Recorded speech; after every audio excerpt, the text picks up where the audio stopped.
No último vídeo eu recebi o feedback de que a minha pele estava oleosa demais. Espero melhorar nesse.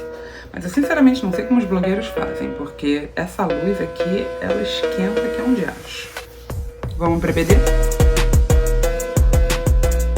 Olá, pra quem não me conhece, eu sou a Agnes Alencar, eu faço parte aqui do Reino em Pessoa, sou produtora da BDcast, sou historiadora e sou uma das professoras de EBD aqui, e nesse quadro a gente está estudando sobre as famílias da Bíblia. E a gente hoje vai encerrar a nossa história sobre a dinastia de Abraão, depois a gente vai continuar por outros caminhos, mas a dinastia de Abraão encerra hoje com uma história intrigante, curiosa, interessante, não sei. Vocês é que vão me dizer. A dinastia de Abraão, ela começa lá atrás, a gente já conversou sobre ela ao longo da nossa trajetória, a gente falou sobre Ismael e a expulsão de Ismael de casa, a gente falou sobre como foi conturbada a relação de Jacó e de Esaú, e a gente vai hoje falar sobre, vai se deter sobre um estudo de caso, que é a história de José. Eu não sei se vocês conhecem a história de José, é uma história muito famosa, então eu vou reler ela aqui com vocês, mas eu acho muito pouco provável que, no geral, as pessoas não conheçam. Tem muito filme, é uma história novelesca que nos ajuda a acessar alguns elementos desse trauma geracional que eu falei no último vídeo e que vai ser bastante útil. Essa novela conta pra gente que Jacó tinha muitos filhos. Desses filhos, vários deles eram filhos de Lia. E se você lembra da história de Jacó, você sabe que ele se casou enganado com Lia. Ele queria casar com Raquel, mas ele foi enganado pelo pai dela, que era o tio dele, Labão. E ele acaba casando com Lia por engano, quando ele descobre, já é depois da noite de núpcias. E como uma armadilha do destino, Lia, a mulher que ele não amava, lhe dava filhos. E Raquel não. Raquel era estéril. E ainda assim, Jacó amava Raquel e desprezava Lia. É muito triste essa história. Se você tiver interesse, tem um episódio da BDcast sobre essa história, em que a gente intitulou A Não Amada. Conta um pouquinho da história de Lia. Você pode se aprofundar lá. A Bíblia fala isso, que Jacó amava muito Raquel, mas desprezava Lia. E isso vai se refletir numa história, que é a história de José. Tá lá em Gênesis 37, que conta que Jacó ficou morando na terra de Canaã, onde seu pai tinha vivido, e essa é a história de Jacó. Esse é o primeiro versículo. Quando José era um jovem de 16 anos, cuidava das cabras e das ovelhas, junto com seus irmãos, os filhos de Bila, de Zilpa, que eram as mulheres do seu pai, as concubinas, porque tanto Lia quanto Raquel tentaram ter filhos através das concubinas, como fez Sara antes disso. Jacó já era velho quando José nasceu, e por isso ele o amava mais do que todos os seus outros filhos. Jacó mandou fazer para José uma túnica longa de mangas compridas, e os irmãos viam que o pai amava mais a José do que a eles, e por isso tinham ódio dele, e eram grosseiros quando falavam com ele. Vamos parar aqui. Nossa última conversa, eu falei sobre uma longa duração de traumas que atravessa a história da família de Abraão, essa dinastia. Eu falei de como o desamor e o desafeto, eles acabam passando de geração para geração, porque não há um momento de rompimento. Então, essa dinastia nos conta a história de filhos preferidos, por qualquer motivo que seja. E a história de José, ela é uma história muito intrigante, muito interessante. E quem me ajudou a ler essa história com outros olhos foi uma biblista da África do Sul, com quem eu fiz um curso há alguns meses atrás, chamada Charlene van der Walt. Ela tem um texto em inglês, para quem se interessar, chamado The Bra is Wearing a Skirt, em que ela analisa essa história de José através de uma metodologia da teologia queer, e nós vamos nos apropriar dela aqui, vai ser útil nesse estudo bíblico contextual. Eu já contei muito para vocês da história do Gênesis.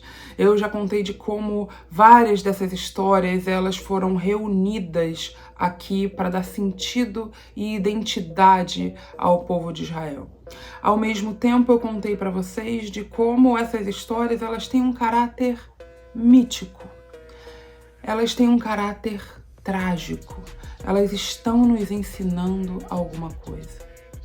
Veja bem, a Bíblia faz questão de dizer pra gente que Jacó amava Raquel e desprezava Lia. E faz questão de dizer pra gente que Lia amava Jacó.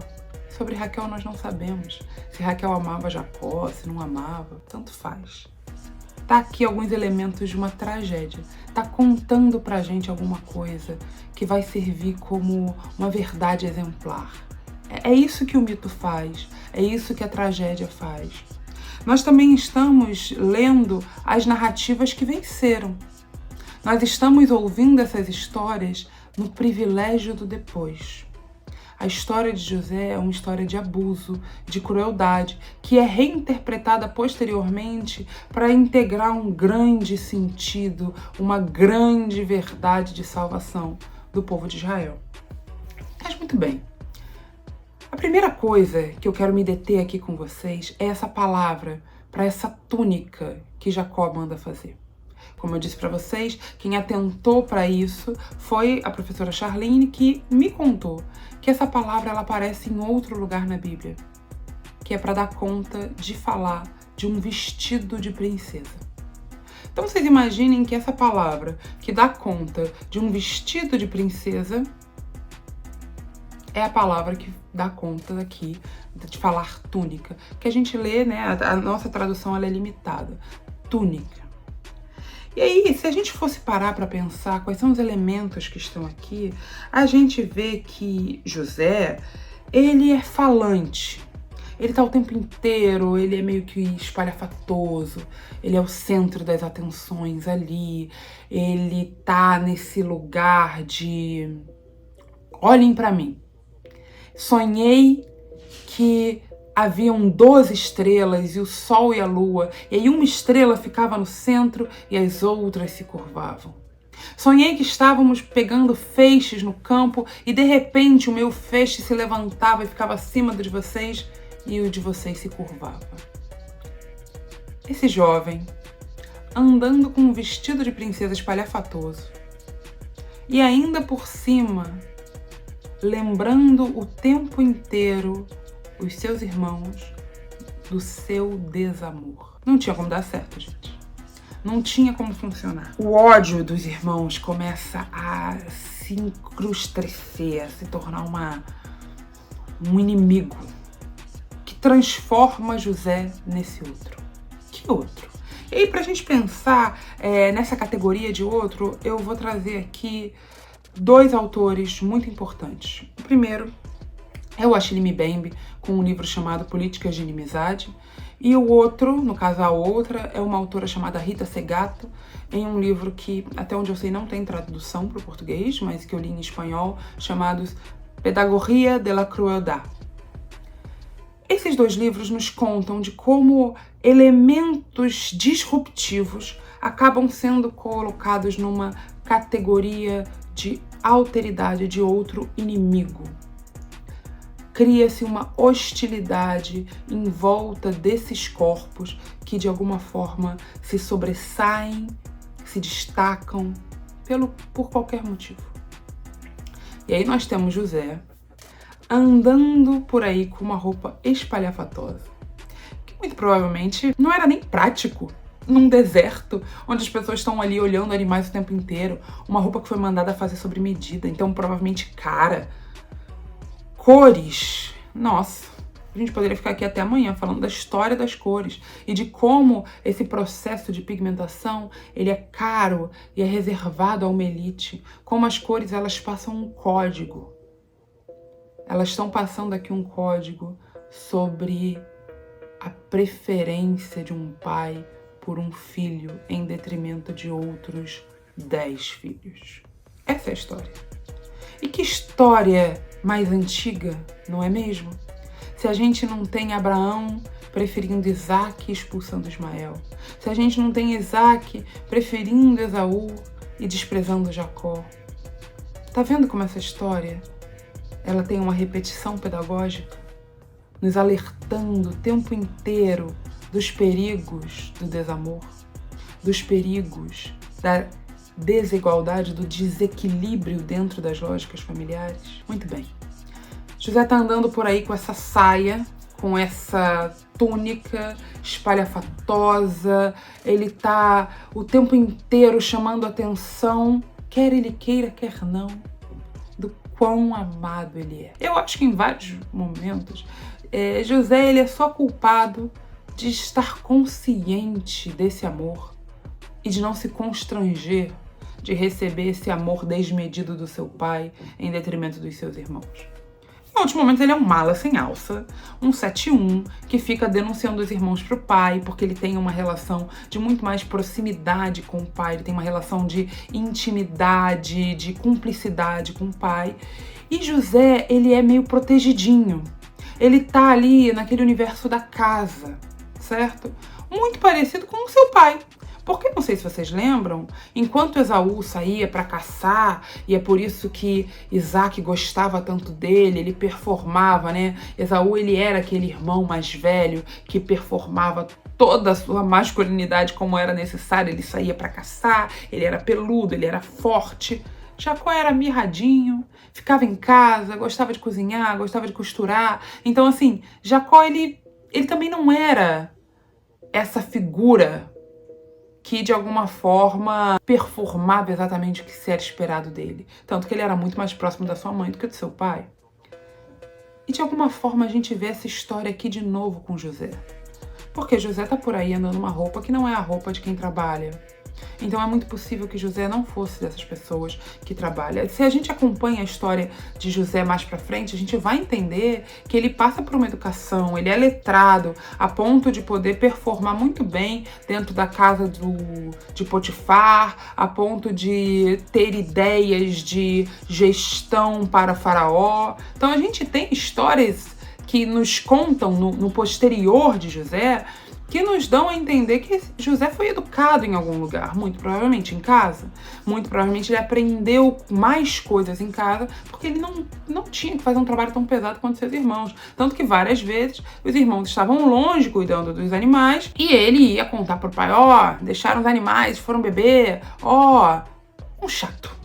José é um chato. Mas José também é um corpo disruptivo. E aí a Rita Segato, ela conta pra gente de como o patriarcado, ele tem uma maneira muito singular de tratar com os corpos que de alguma forma se sobressaem ou desafiam esse patriarcado. Em vários sentidos, o corpo de José é um desses corpos. Andando por aí, com uma roupa espalhafatosa, lembrando os irmãos o tempo inteiro do quanto ele é mais amado do que eles. E aí tem esse momento intrigante em que José conta os seus sonhos e Jacó fica meditando sobre aquilo. E aí ele manda José ir buscar os irmãos em um determinado momento.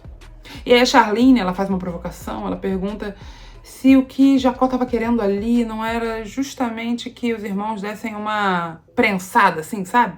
Para ver se ele crescia, se ele amadurecia, se ele saía desse lugar de menininho protegido. E acontece, mas de uma forma extremamente cruel.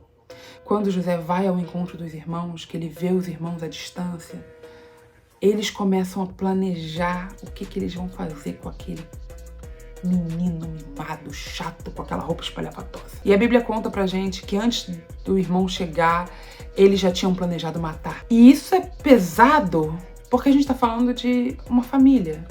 Mas a história de José demonstra pra gente a que ponto esses traumas geracionais eles podem chegar. A que ponto essas dores não curadas, não tratadas, não vividas podem nos levar.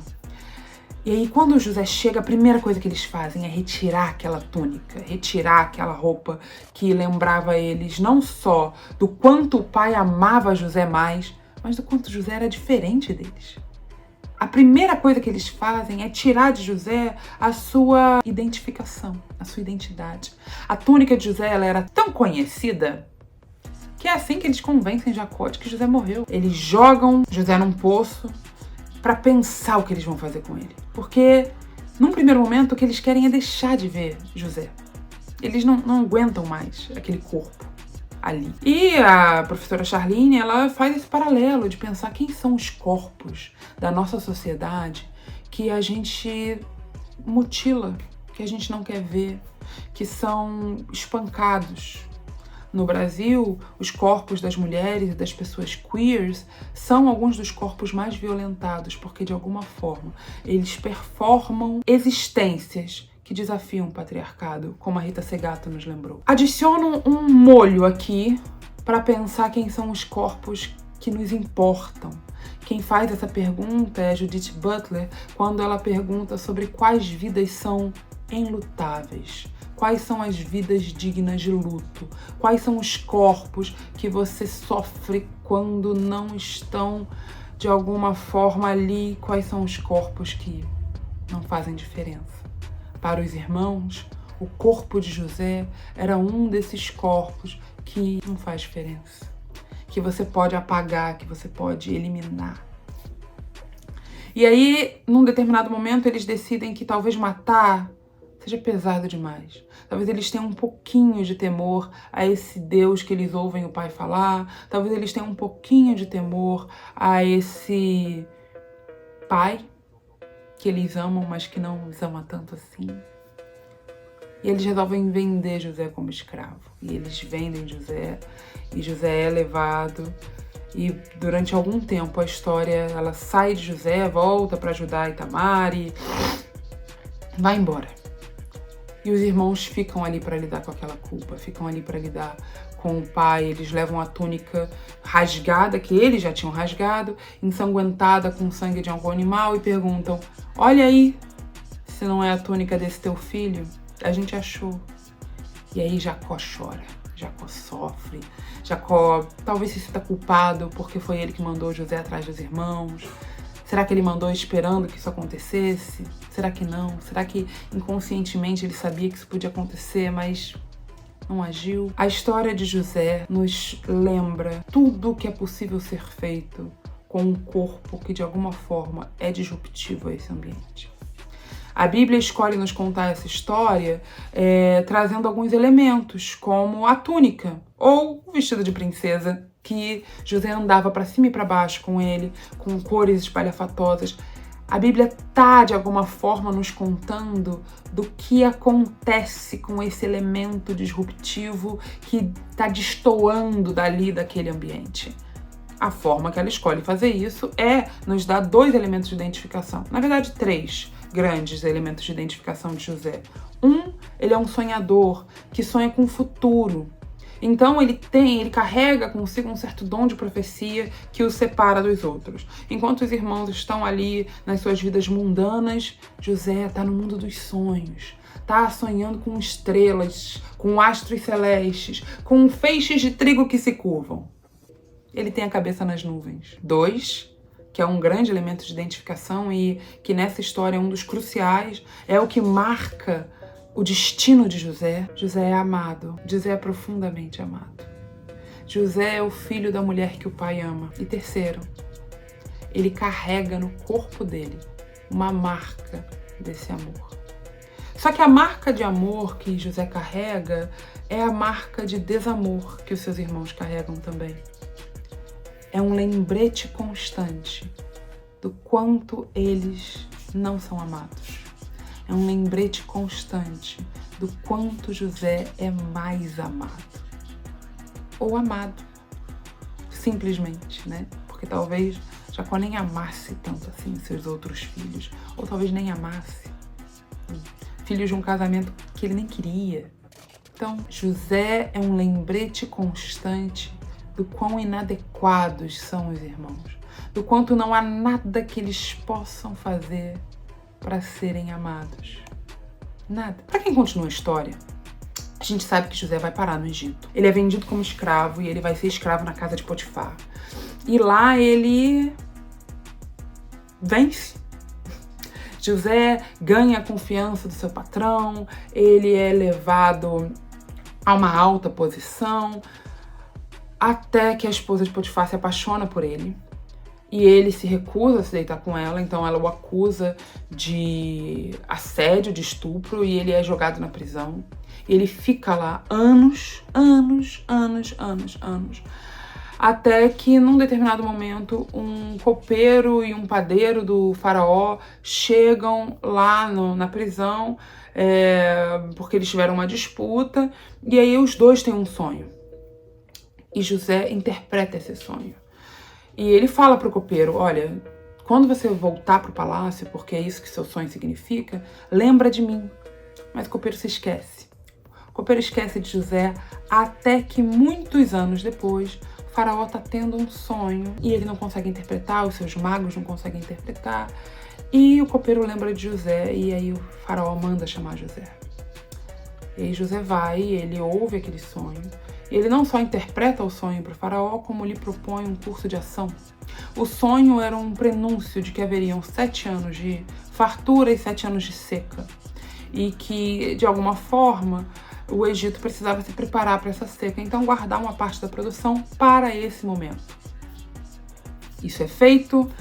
José é elevado à posição de governador do Egito, de acordo com essa narrativa, tá, gente? Isso é muito importante. Isso aqui não é uma narrativa histórica. A Bíblia não tem nenhuma pretensão de ser verdade histórica, então isso aqui não é uma narrativa histórica. Isso é uma narrativa mítica, já falamos sobre isso. Então, assim, esse Egito não é o Egito histórico, ok? Não adianta achar que você está lendo a história do Egito lendo a Bíblia, porque você não está. Quer ler a história do Egito? Vai estudar os egiptólogos, os historiadores de história do Egito. História como ciência do Egito não tá na Bíblia, tá, gente? Não tá. Inclusive, muitos dos eventos que são relatados dentro do Egito na Bíblia, eles não têm validade ou comprovação histórica. Fechei parênteses. Passam os anos, a fome chega até o local onde Jacó morava e chega um ponto, de acordo com o texto bíblico, que só tem comida no Egito. E vão os irmãos para o Egito. E José os reconhece imediatamente, mas eles não reconhecem José. Primeiro, porque já tinha mais de década que José estava distante. Segundo, que vocês sabem que os egípcios se vestem muito diferente dos israelitas. Muito diferente. Inclusive, muito espalhafatosos para aquele padrão. Talvez muito mais próximos do que José de fato era, do que qualquer outra coisa. E aí José começa um plano para ver se os irmãos são as mesmas pessoas que mandaram ele para aquele lugar. E num determinado momento ele pede para ver Benjamim, que era o único irmão que ele tinha de pai e de mãe. E eles ficam desesperados porque Jacó já tinha perdido José, Jacó estava velho. Mas eles levam Benjamim, era o único jeito deles conseguirem comida. E aí José faz um plano para parecer que Benjamim roubou a taça dele. E ele diz, não, Benjamim vai ter que ficar aqui, aí daqui a pouco tá todos os irmãos lá. Não, por favor, Benjamim não. Eu fico no lugar dele. E aí é naquele momento que José começa a chorar.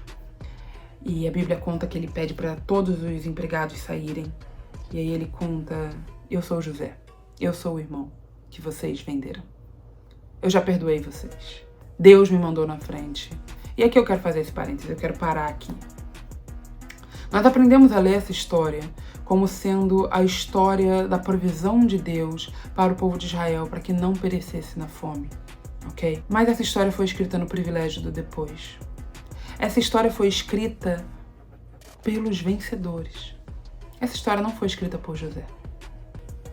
E muitas vezes nós aprendemos a minimizar os nossos traumas e as crueldades pelas quais nós passamos, como se elas fizessem sempre parte de um propósito maior. E eu quero dizer para vocês que não. A gente não precisa fazer isso. A gente não precisa tolerar situações de abuso ou de crueldade, porque isso faz parte de um propósito maior.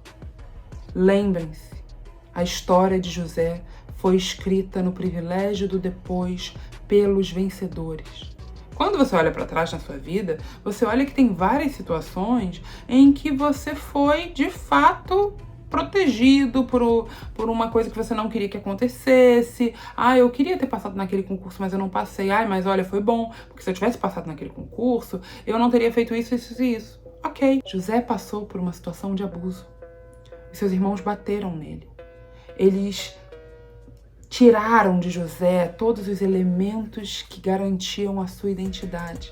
Aquele corpo, para eles, era um corpo desprezível, dispensável. Era um corpo disruptivo, era um corpo inimigo, como nos lembra o Achille Mbembe no Políticas de Inimizade. Era um corpo que estava desafiando, inclusive, toda aquela lógica, aquele sistema que estava ali em movimento. Era um corpo menos importante. Era um corpo que para eles não valia o luto. Lembra que eu falei da Judith Butler, que a gente pode medir as vidas importantes e as vidas desimportantes por luto ou ausência de luto?